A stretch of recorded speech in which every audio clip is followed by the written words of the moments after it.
post-pandemic world. We, after that, have a very interesting and engaging session with industry leaders who will be sharing their experiences around this context. So, without any further ado, I will request Mr. Ulhas Kamath, the chairman of FICCI Karnataka's State Council and the former joint MD of Jyoti Laboratories, to open the session. Over to you, sir. Thank you, Gandhi. Distinguished industry representative, ladies and gentlemen, and the eminent panel members. It gives me great pleasure to welcome you all to today's FICCI PwC Masterclass series on digital transformation. As all we go through an era of digital life, increasingly the adoption of technology for every aspect of life has become more prominent than ever before. We have been facing a progressive transformation in all spheres of business. Undoubtedly, this has led to several positive developments. It helped to save cost and reduce wastage, brought out the harmony in quality standards, and also on-time delivery with optimum productivity. Today, we are here for the second session of the series, Front Office Transformation. And the first one on the supply chain was very well received. We have got a lot of positive feedback from the experts and also the participants. And this session aims to discuss on the challenges and opportunities in the front office. And PwC comes with tons of experience both in India and global. And this interactive session with the panelists will give out the challenges faced by the industry and also the possible solutions. So objective is to put everything together to be ready for complete transformation in a digital era. Since the core of every business are its consumers and consumers, today we are changing the way how they perceive, interact, engage with the brands. Effective and well thought out transformations in front office domain are very crucial to accelerate the value and to develop customer loyalty, drive growth, increase productivity, and inspire and engage workforce. The purpose of this virtual interaction is to deliberate on the following key topics pertaining to the front office: attracting and keeping loyal and profitable customers, delivering seamless, rich end-to-end customer experience, sales acceleration and profitable growth, and creating new business models and digital channels like e-commerce, building effective and efficiency in sales, marketing, and aftermarket spends, and much more, which will when you interact with the panel experts, you will know that there is much more we can expect out of the deliberation. And I take this opportunity to thank PwC, working very closely with FICCI in a series of this masterclass, and we are in the second class now. And now I welcome Mr. Somik Goswami to deliver his address, and I wish everyone the very best for the deliberations today. Thank you. Over to you. Thanks, Mr. Ulhas. Pleasure to be here amongst all of you. And, I think very important and apt topic in today's world, which every boardroom is having a conversation on. So if you look at the last 2.5 years, and still that we are trying to come out of this whole black swan mega event of pandemic, one challenge that every business faced was the changing behavior of consumer, the way consumer were trying to buy a product or services, the way consumer buying behavior pattern change, and also the demography, how it impacted the business in a country like ours. So when we talk about a digital transformation for a client, it touches upon 6 broad aspects of business. And one of the most important aspect of the business is the consumer, for whom we are all there. And I was reading a publication of PwC which says that the future good companies or successful companies will be those which do not have only great products or services, but who are able to know their customers better and who are able to engage with their employees better. Because if you need to serve your customer better, you need to also engage with your employees better, because they need to be upskilled in terms of engaging with your end consumers in a much more meaningful manner in the time to come. We talk about a transformation, but it starts with how we are changing internally ourselves to be attuned to this changing world of this consumer behavior. And that is what front office transformation is all about. In any business in today's world, whether you are talking about B2B business, whether you're talking about D2C business, whether you're talking about omni-channel, etc. It's all about the execution to the last mile. Most of these have moved from drawing boards or whiteboards in the conference rooms to actually asking for how it will get executed on the ground. Something like omni-channel is no more a strategy. It has to be done. It is not about whether we should be adopting a model A or a model B. It is about whether it has to be a combination of both. It has to be A and B together to exist, because my consumer is extremely different in this country. My consumer every 100 kilometers culturally are different.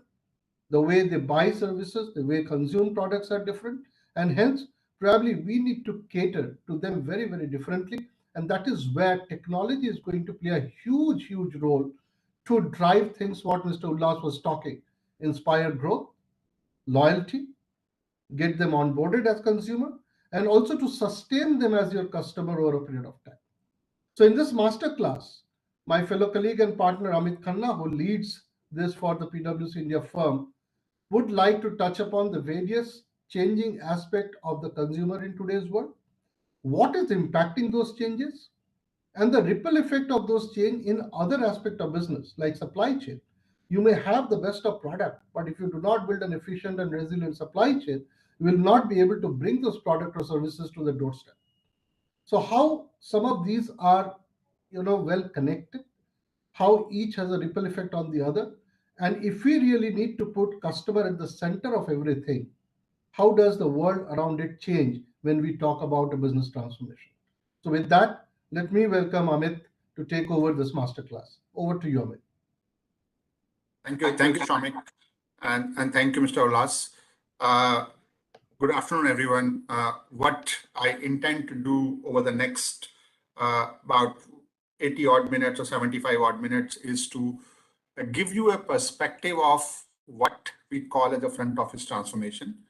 I have an eminent panel of industry experts along with me, and I actually requested them that the best way to learn or to understand and to figure out what is happening with the customer experience as such, what is happening with the sales, what is happening with the marketing, is to hear more examples and the experiences of various people of how they have done it, how they've been able to lead a transformation, how they are managing their customers, and perhaps have an open discussion around challenges we all are facing as professionals.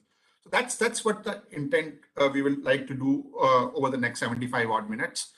The way we have structured that is that maybe we take about first 20 odd minutes to take you through how PwC look at front office transformation.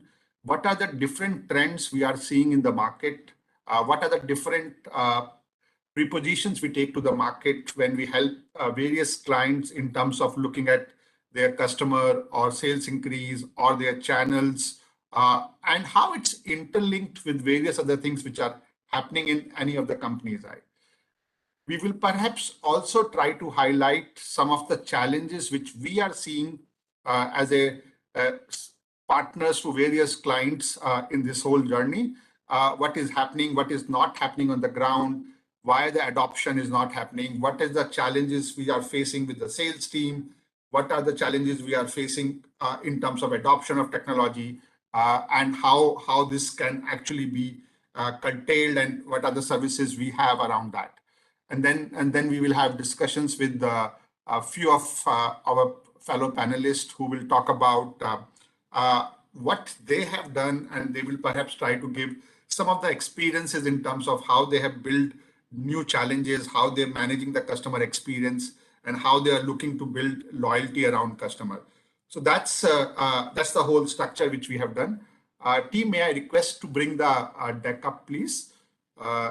So we have in my team today as my fellow panelist, Mr. Rajat. He is from Tata Teleservices. I have also with me on the call Mr. Amarnath Roy. He's the Senior VP for Metro Cash and Carry and actually lead their e-commerce initiative. We have Mr. Abhinav Srivastav. He is the Sales Director for ABB, and I think our request was that very clearly to bring different perspective, because when we look at The businesses, we always used to feel that it is for consumer product or for consumer services, but no, it is also very important to manage the customer experience from the B2B channel perspective. And we thought Mr. Srivastava will be able to throw some light on that per se. And we have Mr. Suraj, who is actually the head of marketing for Acer.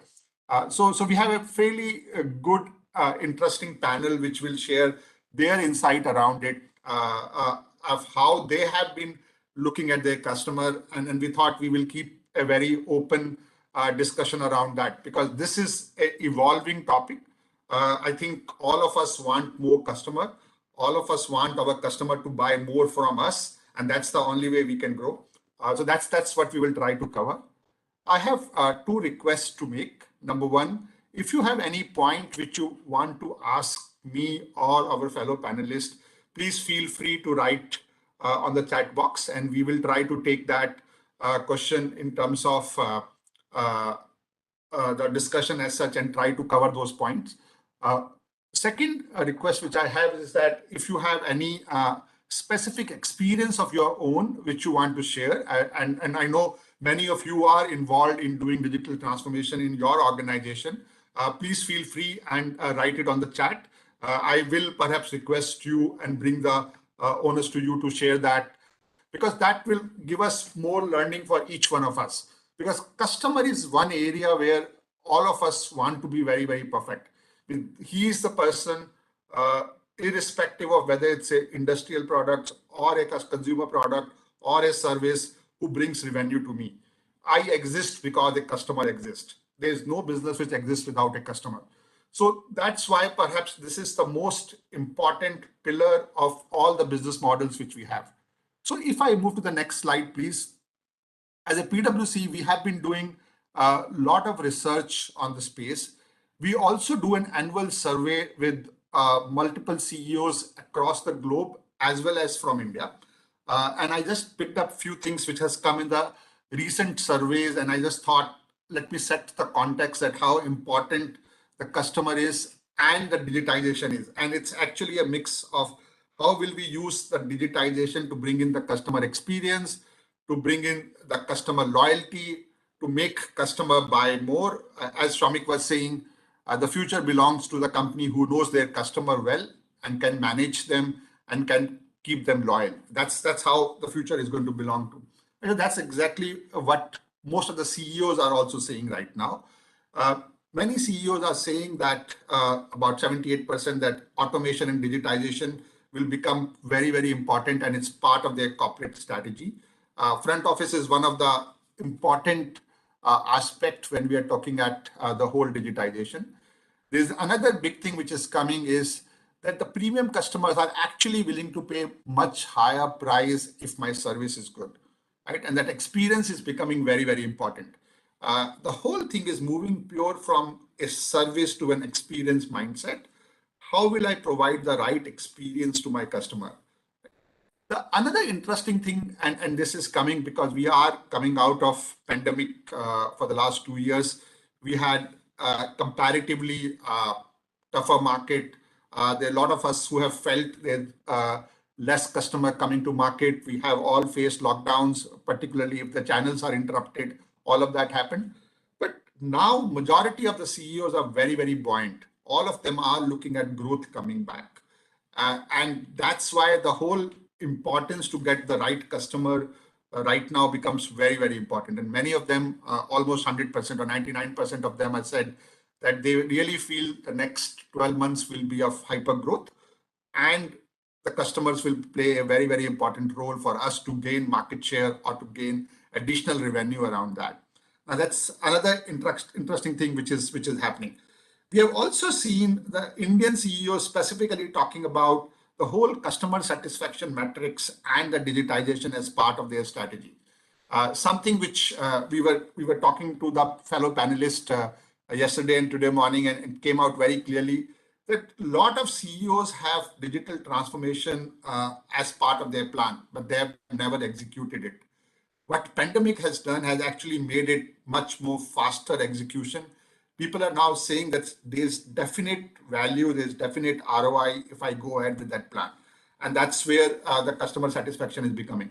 And this is not just an Indian phenomena. We felt about 70% plus CEOs globally actually track and monitor the customer satisfaction because they feel that's a very, very important piece per se. Right? So that's where most of the people are saying from outside world when we talk about how they see customers and how they see digitization happening in that field. If I move to the next slide, and I thought what I will actually try to do, I will try to look at what is happening with the front office transformation and how a chief commercial officer or a chief marketing officer or a chief revenue officer or a chief growth officer or perhaps the CEO, because that's where the business is actually thinking of the challenges what he is facing, why his role is becoming more and more demanding in this world, and how can he add multiple layers of the digitization and the front office solutions to make his life simpler. So if I go to the next slide, there are four big challenges which a chief commercial officer is facing. So here Rekha is actually have a very, very high ambitious agenda. Her CEO has asked her to actually say that how can I grow faster? She is very clearly thinking growing the business is a very, very important thing. And her strategy requires far higher innovation today because he is getting competition for the same customer from multiple sources. The startup is going for it, a traditional company is going for it, a large company going for it, a multinational coming and setting and growing for it, an M&A happening and growing for that. So she is literally looking at how can she grow the business. She is looking at how will she make sure that she gets new ideas in front of the customer so that either she can make customer buy more often or buy larger volume or buy larger value. Right? So these are the basically three areas where you can grow revenue. You can get your larger number of customer. You can actually make them buy more, either in value or in volume, or you can offer them new product or new services. These are the only way you can grow the revenue. And that's where she's thinking of ideas all the time. She is also thinking that we have gone for M&A. How will I draw the synergies out of it? How can I actually look at a better synergy if I have gone for an M&A? And it's very important, particularly when I have the legacy technologies, because that is important to see that how will I handle the legacy technologies and update my technologies per se. So that's one big sphere of thought in her mind. The second sphere of thought in her mind is how can she delight her customer? And that's again very, very important. Because if she does not delight the customer may not come back to her. So she needs to delight the customer. And for that, what kind of customer expectations she has to set and make sure that she meets it. Either in terms of service or in terms of touch points or in terms of experience or in terms of the websites or in terms of the technologies, but across all the touch points, what kind of experience she can provide so that she can exceed the customer expectation and make sure that customer comes back to her again, right? How can she measure all the investment which is going? So if you say that you have to increase the customer experience and do the expectation and you come to a expert on that, he will tell you that do 10 number of things on your websites, do improve your training of the people, do XYZ. Now, all of this actually cost money. How will I get ROI on my investment, which is happening on customer experience? How will I track that if my customers are getting a better experience, they're actually ending up buying more or they are coming more often back to me? And that's something which is very, very important. And then, of course, this is all underlaid by the technology. How will I create a technology infrastructure which can support all my digital channels? Today, for almost all categories, you have multiple channel and the omni channel which is running. Do I have a commerce platform? Do I have a direct connect with my customer? How do I influence them on social media? There's so much which is happening. And all of that requires technology and how that I do that. The third very important thing which is in her mind right now is how is she going to increase the sales and marketing productivity? Now, this is very important because many times we have this fight, most of us are in the commercial side or the marketing side or the sales side or the revenue side. We always have classical debate with our colleagues in the finance that, oh, you are spending so much of money, what is the value you are bringing? Now, how will I increase the productivity of my sales infrastructure or a marketing infrastructure? That becomes very, very important, right? How can I replace them and upgrade them with the help of technology so that I can do more work in the less time? I can process much better data. I can do far higher non-value added activity, right? So that becomes very important. The another thing which is very important when I'm looking at sales and marketing productivity is what Shomik mentioned is about knowing the customer. Do I really have ability to analyze all my customers and understand what do they want? And for that, I need an AI platform. I need a lot of analytics. And for that, what kind of architecture I need to do? Very importantly, the architecture which I set in today will be required for a lot of future activities. So I need to set it up, which is a scalable architecture and which can keep providing me insight throughout. And the last piece, which is in her mind, is how can she do the digital enablement of the team, right? Which is most of the teams have come from traditional businesses, right? And we will hear it from some of the panelists later. How to impart the digital skills to them? How can we make them work with the digital technologies which are there, right? How can I make team to start innovating? I can't get innovation in any textbook. The ideas, the methodologies will be there, but innovation has to come from the people who are interacting with my customer. And how can I make them use the technology and come out with the whole innovation piece? The whole experience itself is a very fragmented, particularly in the companies which have multiple channels, multiple touch points with the clients or with their customers or with their consumers. How can I make sure that there's a synergy around that? And that's typically what we are trying to cover in the front office transformation solutions. That's predominantly how we in PwC think front office transformation. If I can help Rekha in these four broad areas, in growing her business, in helping her, delighting her customer, in increasing her sales and marketing productivity, and to help to enable the team digitally, this is what we in PwC actually call as front office transformation. And we feel these are perhaps the biggest pillar right now for anyone who is looking at growth or revenue or new channels or the customer experience in terms of how they engage and how you build the loyalty. So that's broadly the kind of challenges which we are trying to solve. Let me give you some glimpse of what are the activities which PwC doing in this space, and before I come to the panel and hear their experience. So can we move to the next slide, please? So from a PwC perspective, we actually take an approach which is an end-to-end approach. We have large number of accelerators of solution which actually help it, whether it's to do with marketing, sales, and service, and the digital commerce piece. So we have a playbook around that. We have solutions around that. We do a lot of analytics and customer insight for our clients. We actually do a lot of strategy insight in terms of helping them design how should they build their channel and go to their customer. We do have industry-wise playbook, and I think that's very, very important, because how a industry X work compared to industry Y in terms of managing their customers are two very different things. So let's say, and we will hear it, how a metro cash and carry and how an ABB handle their customers. They're two very different types of customer.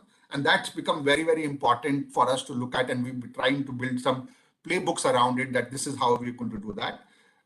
Then, of course, we have a lot of experience in terms of digital platforms, because that's how we feel that we can enable the whole customer experience piece. We work with multiple partners which are very reputed in the market, like Salesforce or Microsoft or Adobe or SAP and others, where we try to work with them to make sure that how can I bring out values of that technology, because technology is one part, but ultimately it has to work with the people, with the employees, and they should be able to use it to get the value they require.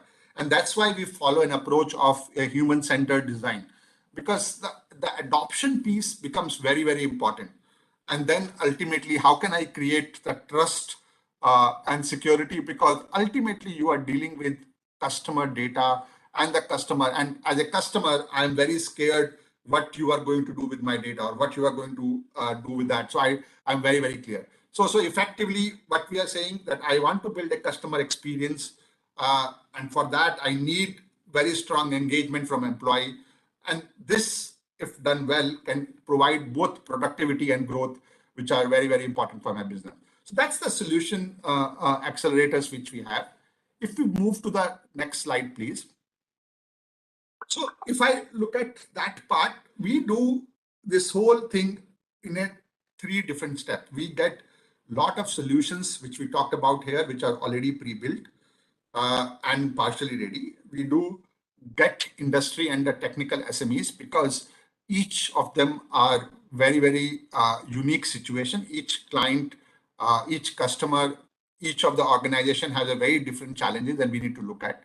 And then literally trying to accelerate the value which is coming in, either in terms of customer satisfaction, which can easily be measured, a faster organic and inorganic growth. Predominantly, we actually say a profitable organic and inorganic growth, because we don't want to do the growth without profit coming through. And also, how can we help the digital or digitization improve the employee productivity? Because that's also very, very important. And there are multiple challenges across this value chain which comes in for that. So all of this is captured in 6 key solutions which we take to the market. And if we can take to the next slide, is predominantly these are the 6 key pillars which we take to the market. And after this, I will perhaps pause for a second and get into the discussion with others per se. But there are 6 very clear approach which we have. How can I build the sales excellence? And we do work around strategy, we do work around the sales force sizing, the sales force effectiveness, the incentives, the design, the digital sales enablement, all of that comes under that, right? How can we do the marketing excellence? And the marketing today is very, very different. And some of our panelists will perhaps talk about it. I remember about 5 years back when we used to do marketing, we used to think it in a very different way. Today, the marketing has become far more digital, far more one-to-one. All of that is coming into play. And when the panelists will talk, you will hear the real cases where they have actually done it and what they have felt. The other piece is the whole service excellence and how will I provide the service? See, one of the things which you would have heard multiple places is I don't have a pure product or a pure service today. It's a combination of product and service. So what kind of service I will give to my customer? How will I delight my customer? It also include in various product cases, what is going to happen after sales service? How will I make sure that he comes back to me? If you buy an automobile, you can actually get it serviced anywhere. But the value for the automobile company lies if you go back to the dealership and get it repaired or get it serviced, right?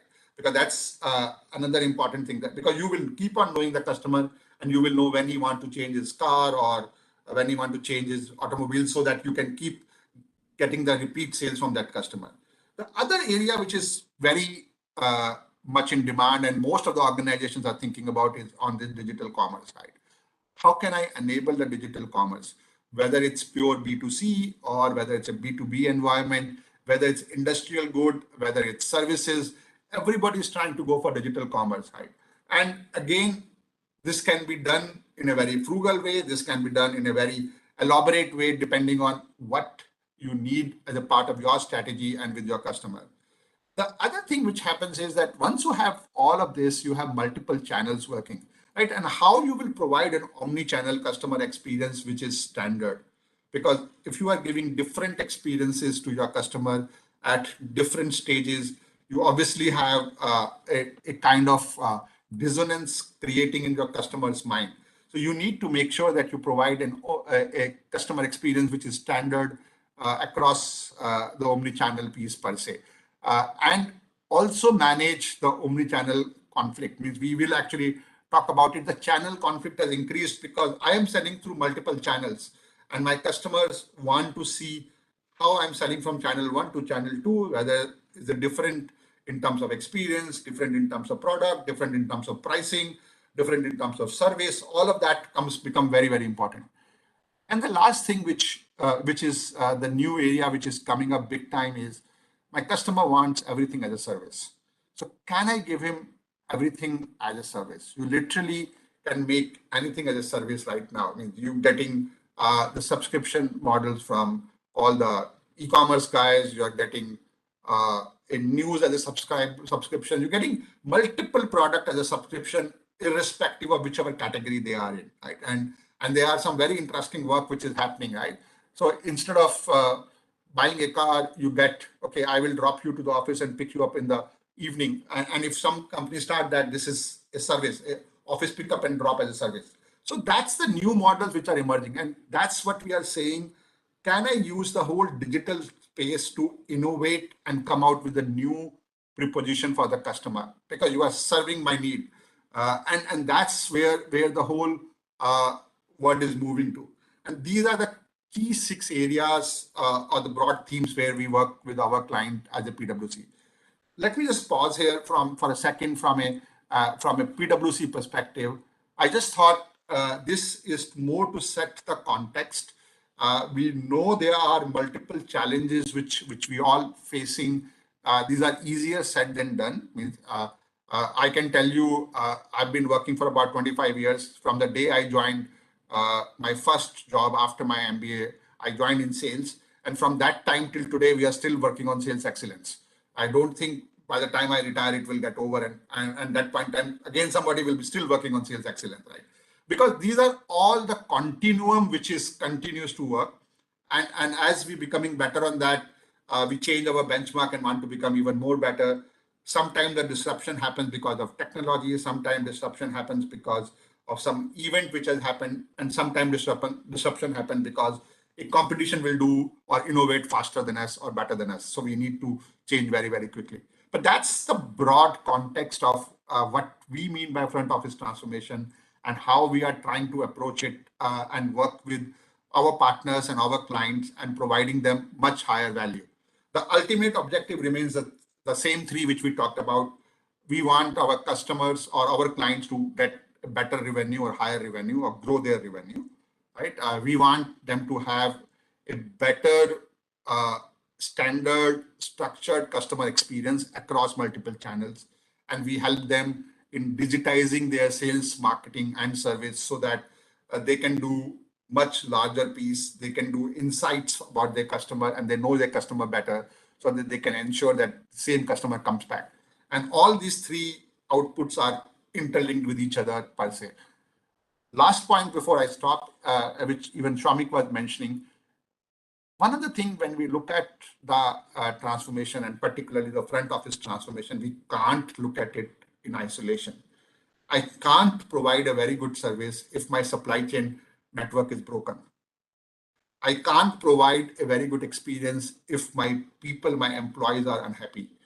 Right? I can't provide the right experience if I don't have the digitization of my system per se. So when we look at transformation, and as Mr. Ullas was also saying, we have a 6 different master class because of 6 different solutions. We feel that these solutions are very well interconnected, irrespective of the sector or the industry we work in, because it's not either or, it's the combination of all 6 which will make your customer the king for you. And if your customer buys more or buys more often, you will have a better revenue and better P&L and better profitability. So that's the whole context of overall piece. Let me just pause here and get to our panelists to share some of the experience. But I will sincerely request you to please keep writing your questions if you have any questions per se, so that we can take it as the discussion will progress. But we will keep it as much open-ended as possible. And we will like to keep it close to the areas which you want to talk about rather than what I want to talk about. So that's the request, that please keep writing your questions as such. And also, as I said, if you have any specific experience dealing with your customer or there was some big challenge which you have overcome, please write about that and we can perhaps share it with us, because the idea is that this is a continuum thing and all of us need to learn from each other. I don't think any one of us is fully perfect in that. As I said, for 20 years, I'm seeing a marketing excellence happening or a sales excellence happening, and I know this will continue to happen till the time the sales team will exist. So with that, let me just start the discussion and per se, let me actually start with you, Rajat, very, very clearly. And the reason perhaps I'm coming to you is because you have a very unique position. You not only seeing how the overall transformation and how you are selling to your customer, you are also working with your customer to enable them digitally. So that way you are in slightly unique in the whole group of panelists we have, because they perhaps doing for their organization, you are doing it for your organization as well as your customer organization. But just from the sake of understanding, have you seen in the last 2 years, particularly in pandemic, the overall view about the whole digitization piece, whole omni-channel piece, all around creating new channels and new reach on the customers have increased across the board? Are the people thinking about customer differently, or is it still the same, where I have the product, I don't care what my customer wants, but I have the product, either take it or leave it kind of a scenario? What's your experience around this? Thank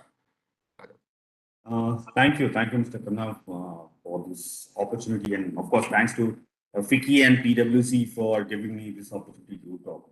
So, I will start from a different point altogether. When I talk about digital transformation, we might have answers. Why do we need a digital transformation? The first question comes up, and this is not a new subject. It is just that we are talking more about it right now.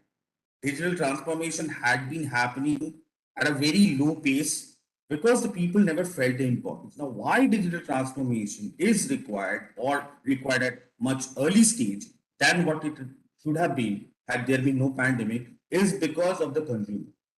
Any business enterprise actually changes based on the consumer's demand. A very basic example: had there been no e-commerce platform supplying food during the pandemic at our doorstep, we would have not been surviving, right? Now, why did the organization move to an e-commerce? Because they found a need and they had to change themselves. And that is what is transformation all about.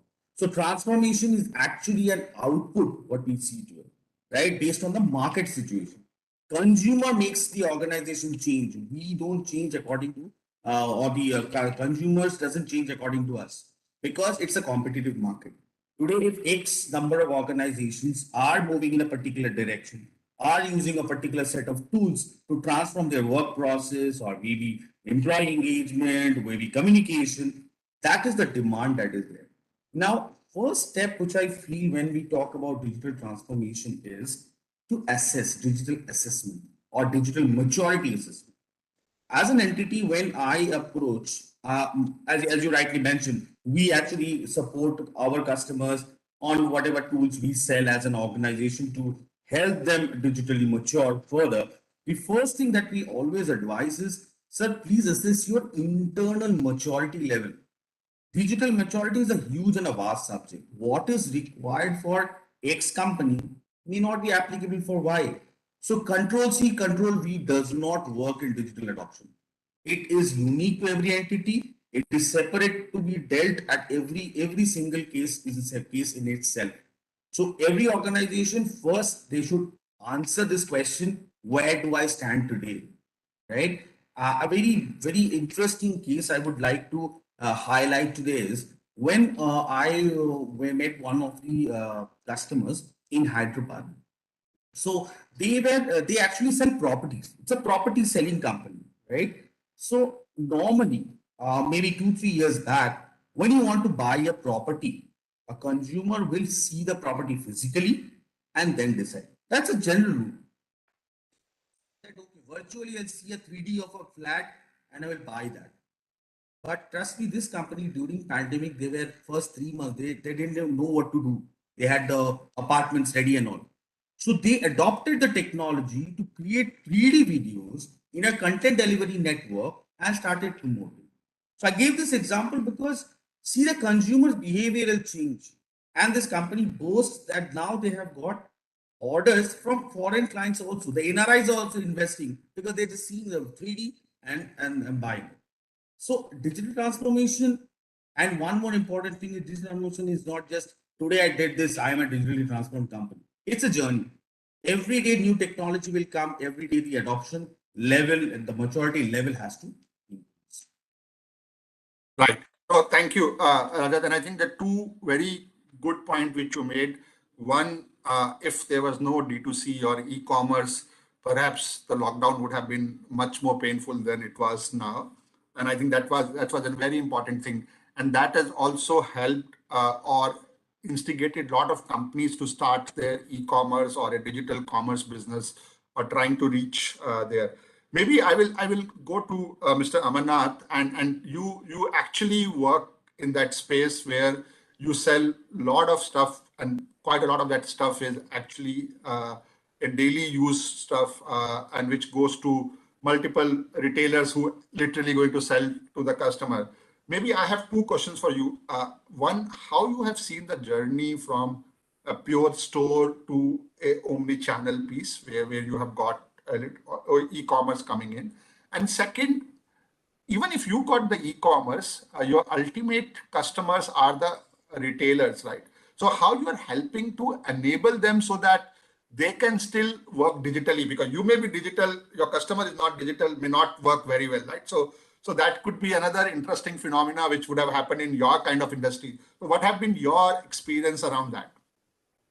Thank you so much, Amit. You touched something which has been at the core of our business, and we learned it a very hard way, I must say.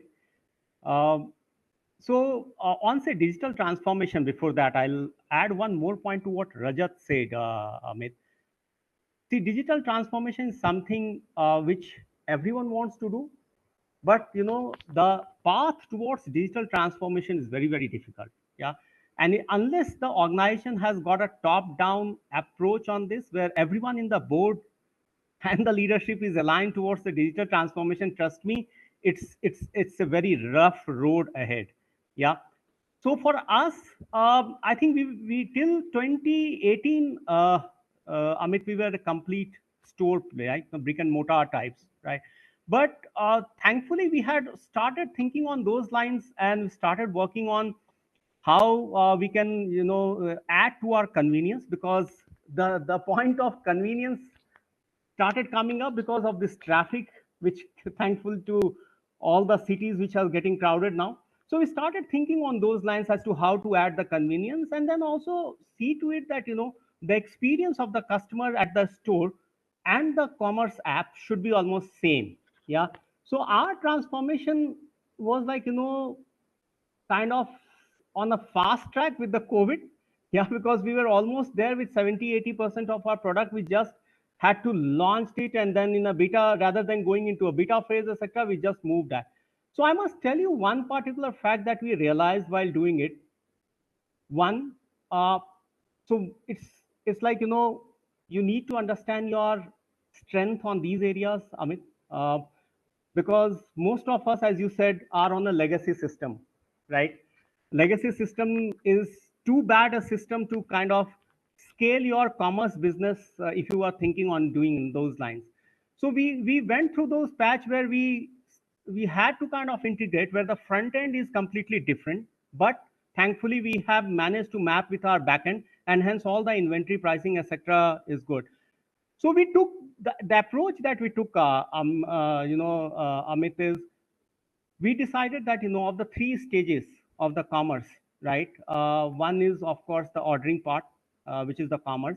The second one is personalization, and third one is the ecosystem that you create, right? So we thought, instead of touching each of these points, that we'll do something on commerce, we'll do something on say personalization, and then we do something on the ecosystem. We thought, let's go deep on the commerce. Let's try and be as good as possible in terms of fulfilling the requirement of a customer. And if you look at the complexity of our business, ours is a grocery business, right? 60-70% of our sales are mostly into food, non-food categories, FMCG food and FMCG non-food. And then balance 30%, you can say that it's consumer durables and other categories. Now, if you look at our customer segment, Amit, it has got traders, which is kirana chemists, and then you have hotel, restaurant, caterers, and then you have offices and institutions, likes of Infosys, Wipro, Indian Army, and so on. And now if you look at the complexity in the commerce side, trader has got a different requirement, hotel, restaurant, caterer has got a different requirement, and of course the offices institution has got different requirement. But what we did, I think we married it and try to be as close as possible to the reality, so that none of this customer segment has got a dissonance in terms of looking at the app, looking at the storefront, and then ordering it. So that was one thing that we did meticulously, and that actually was, I must say that, it was a savior during the COVID. Otherwise, it would have been a really, really tough time catering to the needs of our customer, I must say. And that time, on say customer, how did they behave? Amit, I think everyone tried their best, including the Kirana customers, to learn really fast as to how to adopt that whole digital ecosystem, right? Right from say placing an order to receiving it to making digital payments, customers who were completely averse to the digital payment adopted it. Now coming to the second part, what we did on say, how do you kind of as a Metro Cash and Carry enable those customers to actually face this tough environment? So what we started off, for our larger customer segment, which is Kirana, we started a transformation program, and that was again in 2018-19, where we said, let's like kind of enable these customers to make them like more tech savvy, transform them, help them fight the modern trade outlets, and also the e-commerce, the revolution that was happening. So what we do, Amit, is we help them enable, we help them enable to be completely digitized. So there is a transformation that we do, which means remodeling of the outlet. Of course, Metro does a lot of back end work. I mean, I'll not get into all of those things. But second one is helping them get the best offers, so that your footfall does not get impacted. Rather, you are seen at par with the modern trade outlets in the city, if not the larger ones, at least the small modern trade outlets in the city. And third one, of course, is managing their backend in terms of inventory. We are not interested in them placing 100% order with us, but at least how realistic you can be on inventory, so that the spillage, the return, the expiry, damage, etc., could be managed in a much meticulous way. So these are the things, Amit, which we had taken. And the last bit that we added to this overall transformation was the B2C app, which actually helped the Kirana customers receive the order during the pandemic. I would not say that we could massify it. Of course, it has got its own challenge of adoption, but we could see the real adoption of this product during the COVID, Amit. Oh, that's very useful, Mr. Roy, because the point is that it's not only you need to take the orders and supply it, the person who is ordering also need to be digitally upgrading, and we see this a common channel challenge, because it's not only about the Kirana store here. Even if I have a sales force which is not digitally ready, even if I can put best of the tool, I may not be able to get value out of it. Rather, I will come to the question which our friend from Mr. Kisan Craft has asked on the ROI part, that how will you get the ROI? Give me a couple of minutes to come there, because this is very, very important. The tool can only become an enablement. If I don't use it, I don't use it. I mean, I can have the best car possible, but if I still need to walk, then I need to walk. I can't help it, right? So I need to know how to drive. Otherwise, the car is useless for me. Let me come to Suraj, you, because you actually do a lot of work on the marketing side also, and you do multiple stuff, again, both on the marketplaces and your own store. I mean, one of the challenges which we have seen, which is coming in, is two areas, right? One, how will I manage my digital marketing or my reach to my customers? And the second is around, there are so many digital channel now. So everybody's talking about digital channel. So shall I actually go and sell on a Flipkart or an Amazon or something else? Shall I create my own e-commerce? What is the right model which is working, right? So any thoughts what you faced, because you, I believe, sell on both your own brand store as well as the third-party digital channels or the marketplaces also. So what is your view on that, Mr. Suraj? Yeah, that's a great question, Amit. So traditionally, we have been one of the early adopters of e-commerce business on Flipkart and Amazon. So when Flipkart started selling PCs online, we were one of the first brands to be part of their journey. And between Flipkart and Acer, we have created segments and categories. So, our partnership has been very strong with players like Flipkart, and then when Amazon came in, all of that. So when the pandemic hit, we were looking at how do we ensure that we as a brand also are present online, and how do we complement our retail channels? So that's a debate which we had, because do we really need a brand store? Do we really need to be online? I mean, that's the first question we need to ask, because we already had a Flipkart and Amazon, on our side, right? But what we felt was, and I think you guys touched upon it, is about knowing your customer. I think that is very important for us to have, and marketplaces don't give you that kind of rich data for us to understand what our customer wants. So right now, this is an era of convenience. This is an era of loyalty and personalization, and how do we ensure that we reach out to the customers at the right moments. So when you look at data as your core objective, and ensuring that we are able to fulfill our customers' needs, having a brand store was vital for us. And other thing which we looked at was, why do people want to buy from a brand store? How are we different from a Flipkart or Amazon? Like, what are we gonna offer them different? So anybody who's in the audience who wants to start their own store, but they still sell on Flipkart or Amazon, I think that's first question we should ask, that why do you need to have your own store, right? So when we had that question, the one thing which we always had was that how do we bring the best of technology first to our customers? Marketplaces, retail, all have a delay, all have a certain timeline to them. Their data, which they flow back to the brand, is very minuscule. So all of these were kind of advantages which we had when we wanted to open our brand store. Now, when we open the brand store, how do we ensure that we support our retail channels also, right? So it's just not that we open a brand store and then conflict with our own retail channels. So the omni-channel, is a key aspect of our model, where if you place an order with us, and if the person is from Bangalore, the nearest store can deliver the order. So the benefit still goes to the store, right? It's not that the benefit comes to the online store only. So with models like that, one, we were able to differentiate us from Flipkart and Amazon in terms of the products we deliver, which is the entire stack of Acer's portfolio, the brand warranty, which is much better than what Flipkart and Amazon can offer, exclusive deals and offers which they can't. That's one part of it. But the support system which we were able to offer to our retail channel really helped us to scale. We also enabled endless aisle model, where our retail channel could not carry an inventory, but could only have a demo unit, but they can place an order on our online store and still serve their customer. So their OPEX was also coming down, because they don't have to carry large inventories with them. Some of our products are not cheap, right? It's into a couple of thousand rupees, 30,000, 40,000, upwards to a couple of lakhs.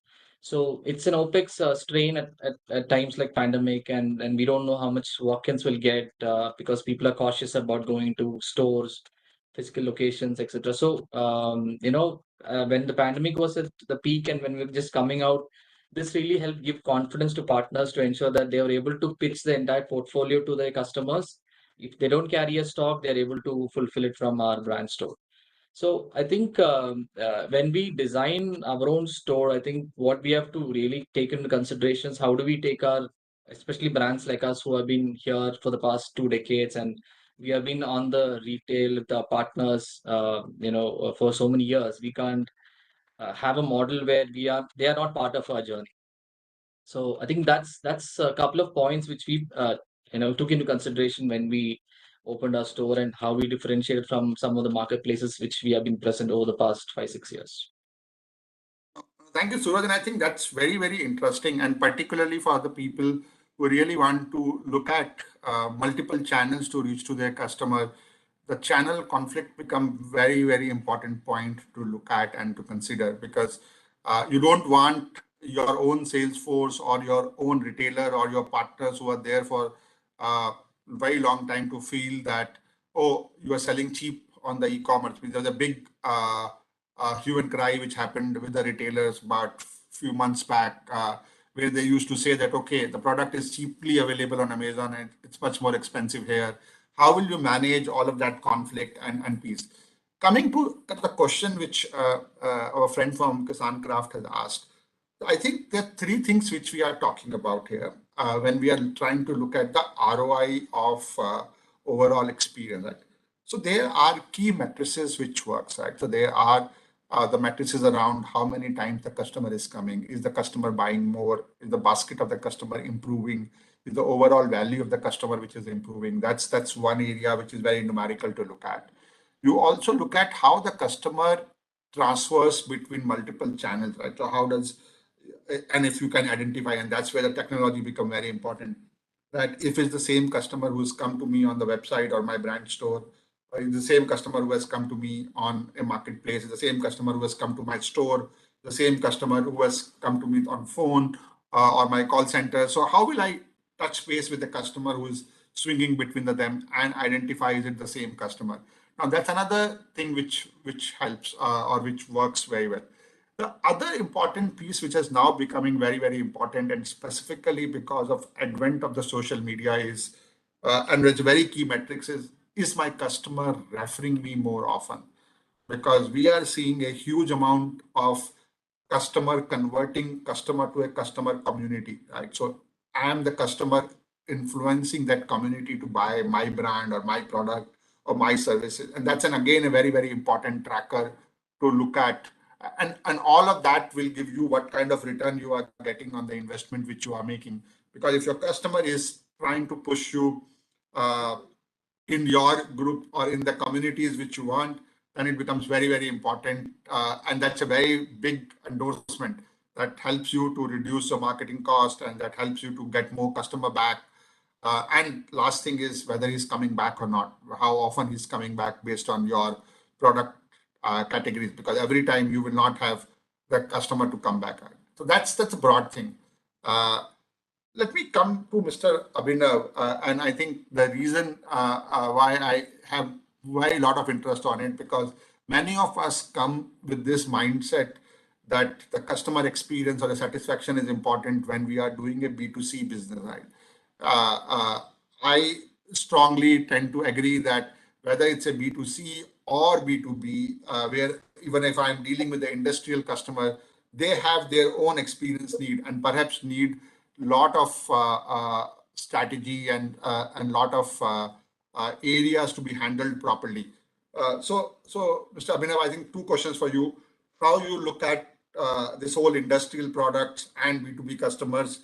Are they different or they still have their own choices and you need to give them the right experience to keep them with you? And secondly, do you also see the technology disrupting the overall customer piece in that space, or is it limited to the whole Amazons of the world who will go and sell B2Cs of the world and all? So what's your views around that, Mr. Abhinav? Yeah, thank you so much, Amit. And to answer your first question, if I talk about how I look at the B2B space and how people perceive buying digitally right now, I think every customer in our space faces one problem because we are industrial companies dealing in thousands of SKUs. We don't have similar products, or at times, every product might have a different application and every product might require some form of selection.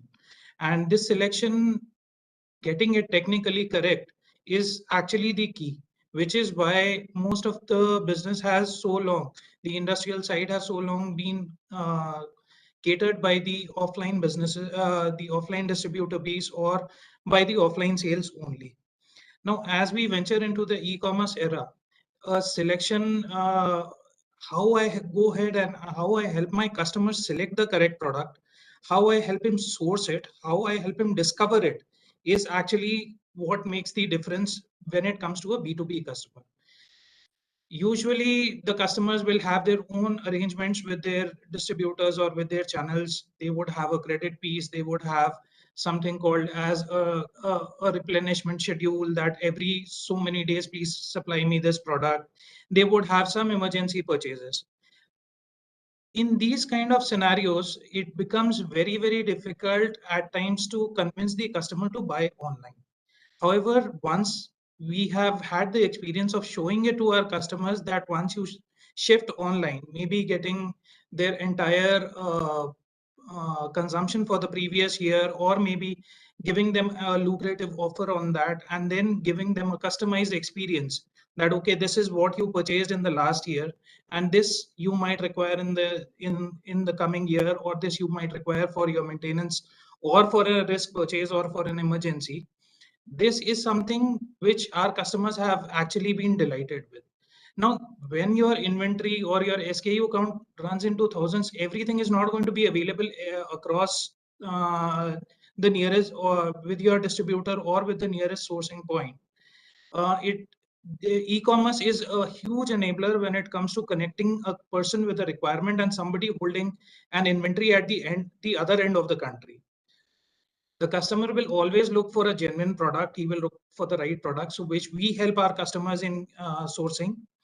The second would be he would look at the delivery timelines, what that they would require.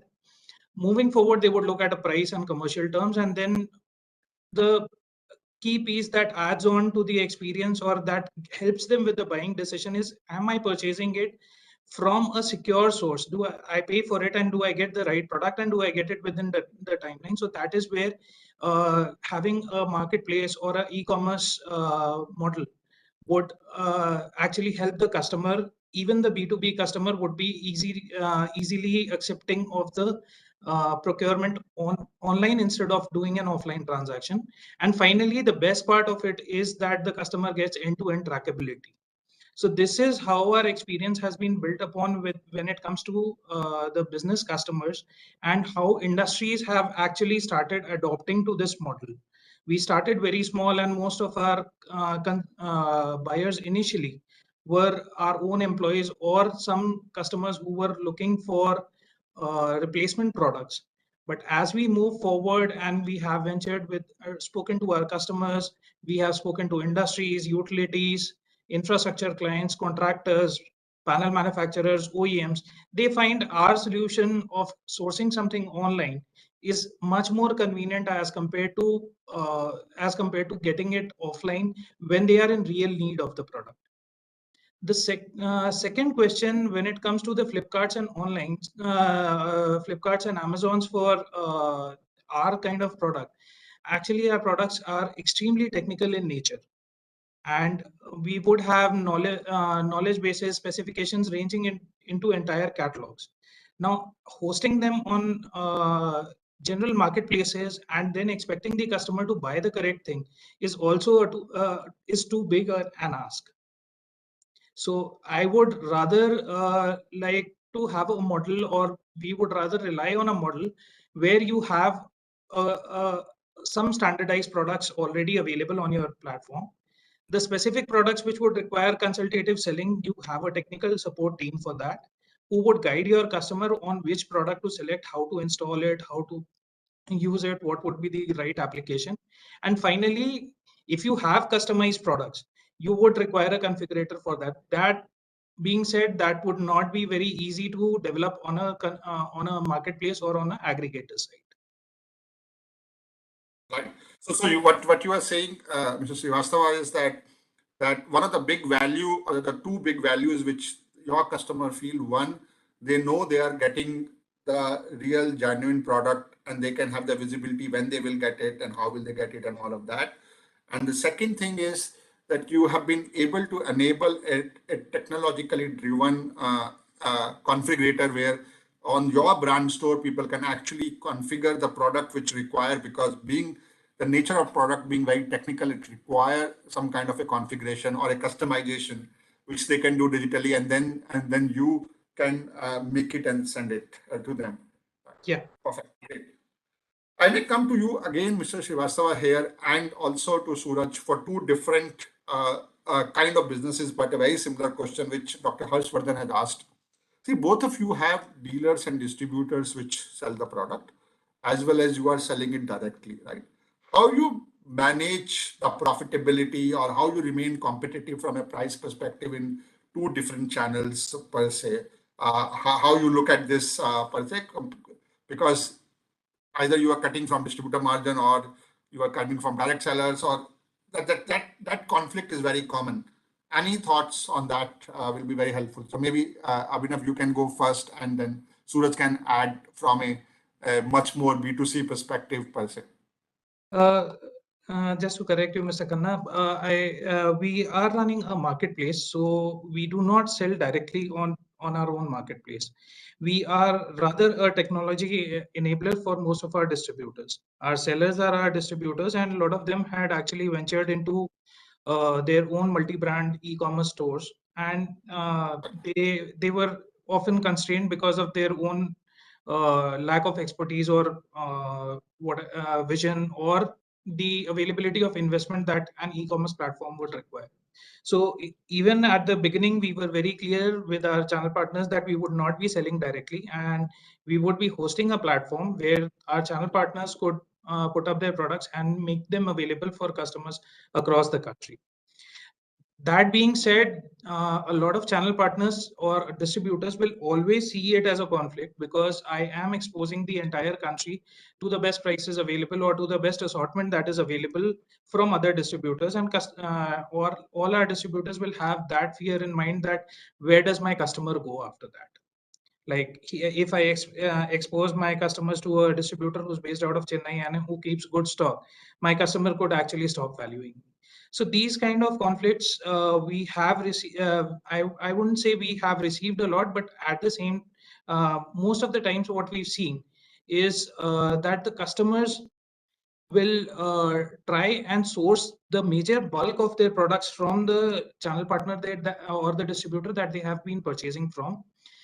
However, specialized products or any technically very, I would say, exclusive products are being sourced by e-commerce. Now, this is a journey, and shifting over or completely to the e-commerce bit would take a bit of time. So here we have been very clear that while we will enable our channel partners, we will never be selling directly on our platforms. So that actually removes a lot of conflict from our piece, at least. Perfect. No, I think Abhinav, this is a very interesting strategy, because you are literally enabling your channel partner, but the channel partner still remains, and he will continue to maintain his relationship with the customer, and particularly in your category, that relationship plays a big role. And also there will be a lot of aftermarket support, and the aftermarket support it may require, and the subsequent thing which will require. Maybe Suraj, if I come to you in your category, how you are managing that kind of a conflict, because you still need to remain competitive while you sell directly, and you need to keep your channel partner competitive. So how do you look at that? So I think the question also was about ROI as well. So I'll touch upon both of these things. So one is the aspect of the pricing.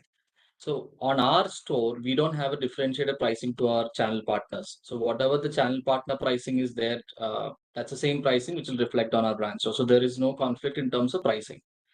So the second aspect, which is about ROI and the cost of or the profitability part of it, even if you sell online, you still have cost of bank charges, logistics, etc.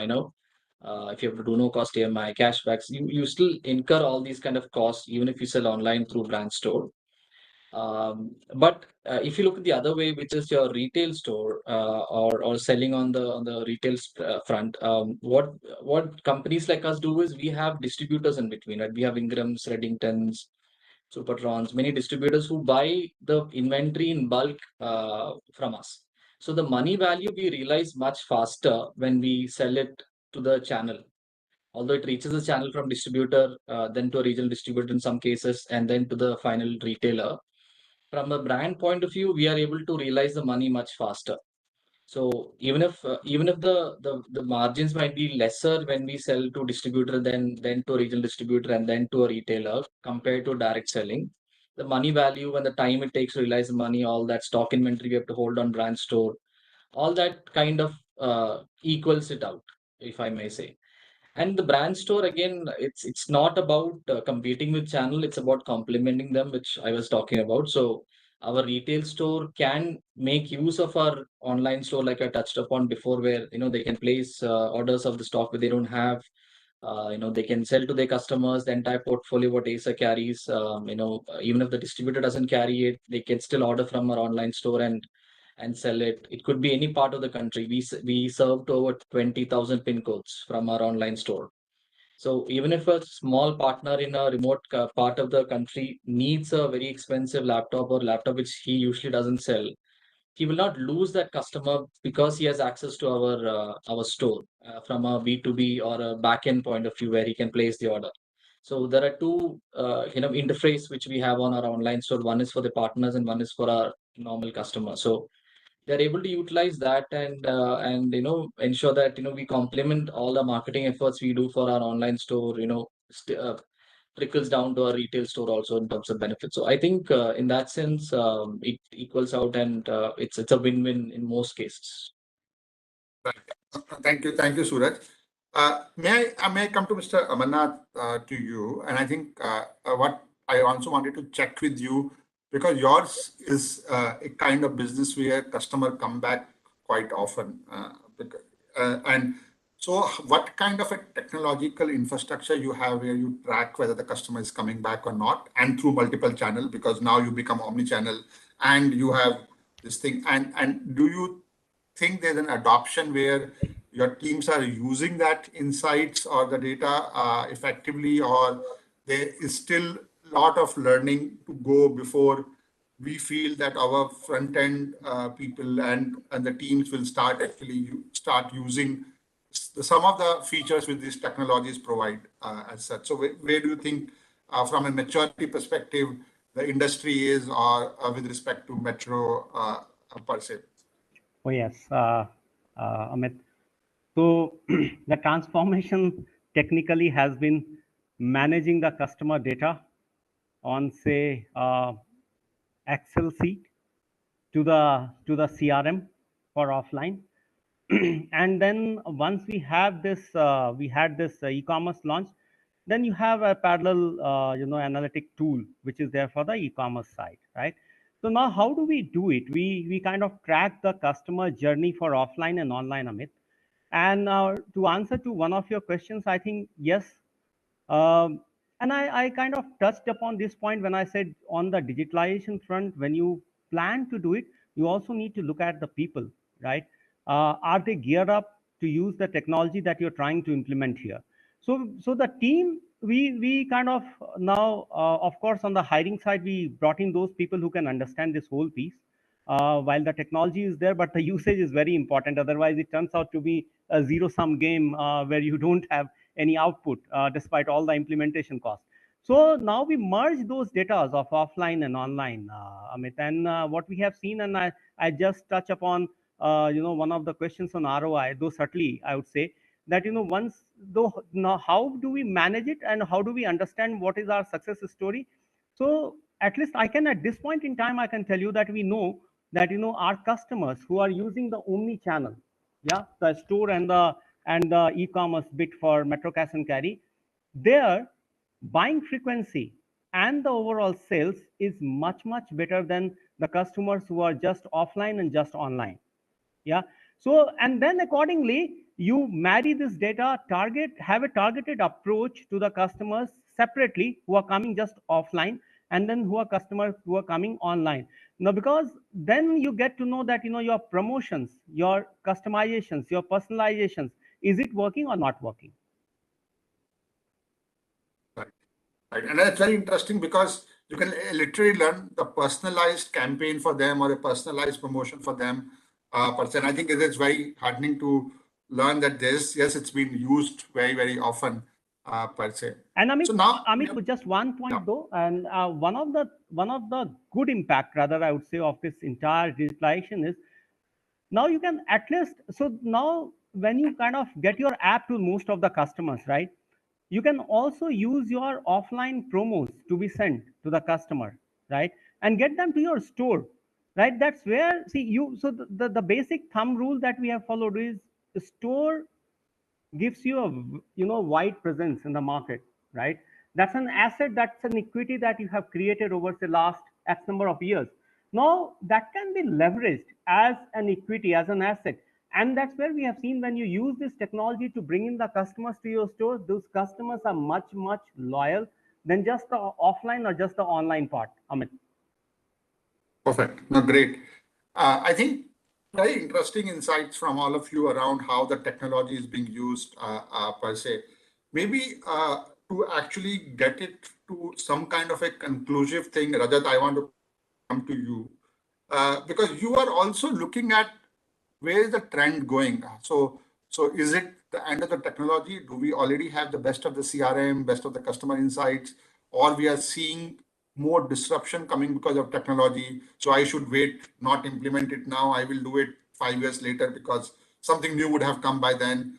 What's your thought? Because you are on the cusp of the whole technology development which is happening in this space and where it's going. So maybe Rajat, if you have few thoughts on that. Yeah. So I will pick up some of the points which the other speakers mentioned, like Abhinav and Suraj and Amarnath ji. So the concept that we are looking at, somebody mentioned that we're talking about e-commerce, whether we should sell through e-commerce or through a store. The buying pattern we need to understand of consumers today. Now, today, when a consumer is thinking of buying something, he is first doing an information search. That's very important. And when he's doing an information search, he's going to the internet. So even if you do not have an e-commerce, but basic requirement that you have is that you should have your web presence. The digital presence should be there. He might not buy it online because, for example, my organization, you cannot buy a telecom product online because we don't sell B2C products, B2B, and there are some legal things which are there. So we cannot sell on an e-commerce platform, but my presence should be there. So the basic thing to start off is creating our web presence. Then if everything is okay, you can create a e-commerce platform if you want to sell it to a store. So the question that you put forward to me, that whether they should consumers should start or not, there is no better time than this period. It is the time because it's a race, right? We are not into, nobody, none of us is in a monopoly market right now. Everything that we sell has a competition. So to get the edge, you need to start off right now. And not only when you talk about building an e-commerce, that is not just a very small part of the entire transformation journey, right? The main part also comes later. It's not that you are selling something today and tomorrow you don't need that customer. It's not that. You have to have a continuous touch base with the customer. If you are selling something, capturing a feedback, taking all this should happen through a digital mode and at a continuous process. Like if you're talking about an email marketing, simple thing, email marketing, a very basic way to start your marketing process. The email marketing, it has to have an automation. Now, how much you're going to invest, where is an organization's call? But those things, for example, I'm just mentioning, it has to be a part of the entire overall digital transformation journey. Now, when we talk digital transformation, sometimes we say an overall word like a digital transformation. But actually, digital transformation, there are 4 parts to it, which we believe in. First is the process transformation. You need to analyze the process chain that you currently have. Look into it, which are the processes, if I change today, what is the outcome? Of course, digital transformation, everybody cannot just go ahead blindly that I will transform everything tomorrow. It's not a magic that we can do. You have to assess. If you do this, whether it is, and every transformation has to look into 2 primary results. Either it should enhance the productivity or it should reduce the cost. And this will cover the other parts, like which when you presented, you mentioned about increasing the sales or growing business or customer delight or digital. Everything is covered in 2 basic levers, enhancing the productivity and reducing the cost. So whenever a transformation is being planned, these 2 elements must be looked into. Whether this transformation, what is the output it is going to give. The first thing that we mentioned is the process transformation. Second one is the business model transformation. Right? Today, I give an example. During again pandemic only, see the beauty of the OTT platforms. That's a business model transformation, right? We used to buy a movie ticket, go to a theater and watch a movie. Now, what this OTT platforms like Netflix or Amazon Prime, what did they do? They changed the entire way. Now, people are more glued into OTT models than going to movie halls, right? So that's a business model transformation. Then, of course, you need to look at the domain, like domain transformation in the sense like where exactly are you going to work on your platform, your marketplace, which you mentioned. So that is one. And the last and most critical, which I feel, is the cultural transformation. I just heard someone mentioning that it should be a top-down approach.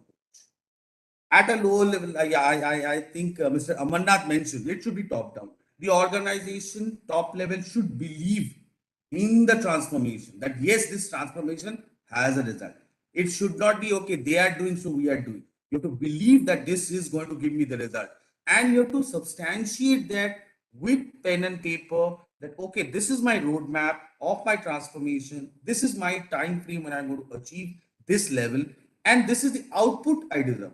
Of course, continuous evaluation of the output and everything that is a part of it. But coming back to the question you mentioned, this is the right time. If you don't start today, you lose the race. No, thank you, Rajat. And I think this is a very good way of putting the 4 stages of transformation in front of our audience, because they all are thinking in terms of when and where to start. Per se. And audience, if you have any more question, please do let me know. Otherwise, from our perspective, as we are trying to say, I think if I have to put this into 4 different learnings which we got today. One, the digital transformation specifically on the customer stage is happening. It's happening very, very rapidly. And if we really want to do it, we should start on it now. Otherwise, we will stay behind the competition in the marketplace. I think the second thing which we figured out is, though e-commerce may just be a channel, but there are other things which are also happening, and the digital is playing a big role there, whether it's to do with marketing excellence, doing personalized marketing, or the sales excellence, building the right CRM and making sure that we sell to the right customer. There is a lot of aspect around different channels and the conflict within that, which we heard from our panel here, which becomes very important. And we need to look at a holistic view of sales, market, customer, and the service piece together when we are embarking this journey. And I think that's very important. And third piece, which perhaps we haven't discussed too much on, and where Rajat actually touched on in the last session or the last question, is that we will see new business model evolving. The business model transformation is very, very important. It's like, instead of we going to the movies coming to our home now. So we need to look at it very, very differently. Similarly, we buying an automobile, somebody providing me a mobility service. So the whole everything as a service, which we said, which is very, very important thing right now, which we are consulting with our clients, is everything as a service has started. Rather, when we do that work, client actually say, okay, I will pay you some work fees for that, and let's work on it. And you take the share of what you actually give me the gain on that, or what you give me the incremental value out of that. But that's where we have seen everything as a service is becoming a very, very important thing.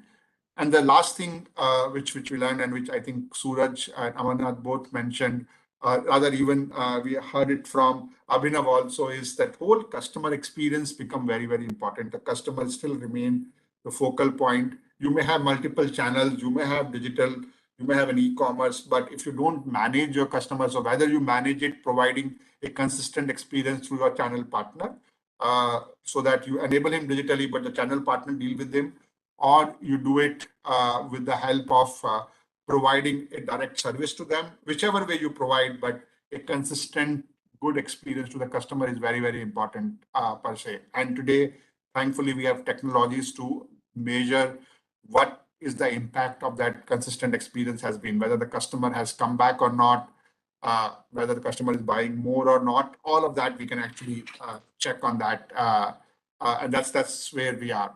So, in summary, ultimately going back to the point that we as a business exist because our customer exists, because they pay for it. if we really want our business to grow, the customer becomes the focal point, and we need to look at the experience we can provide there.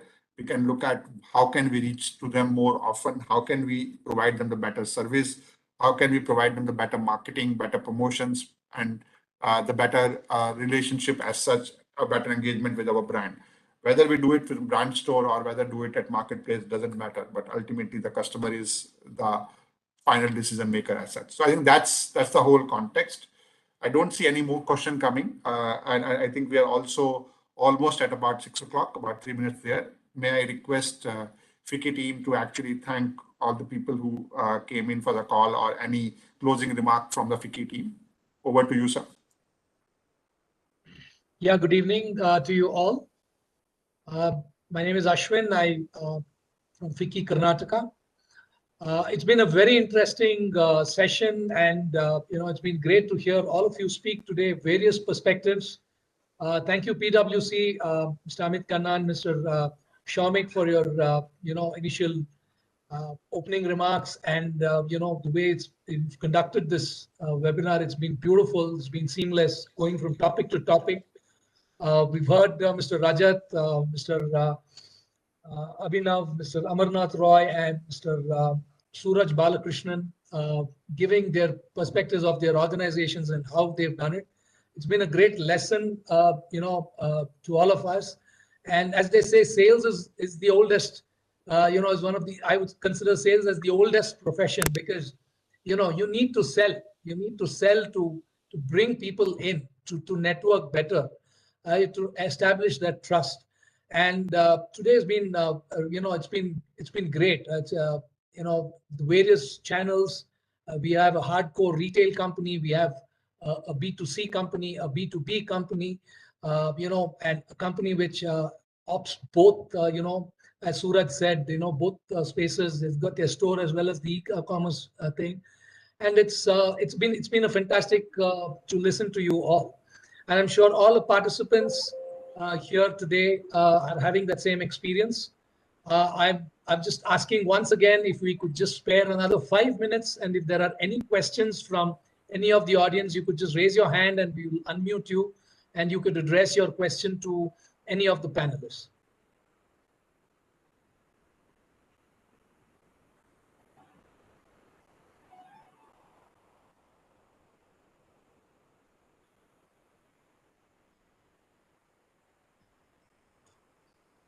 Anyone from the audience?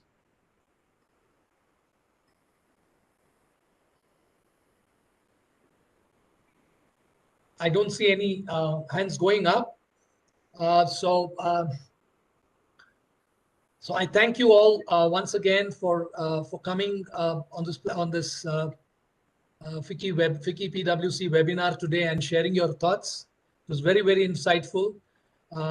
I will interconnect all of you, because this is a selfish interest from FICCI, because we get all these perspectives together. We would definitely like to put it on paper for our own document, as a document, and circulate it among the participants and as well as the panelists.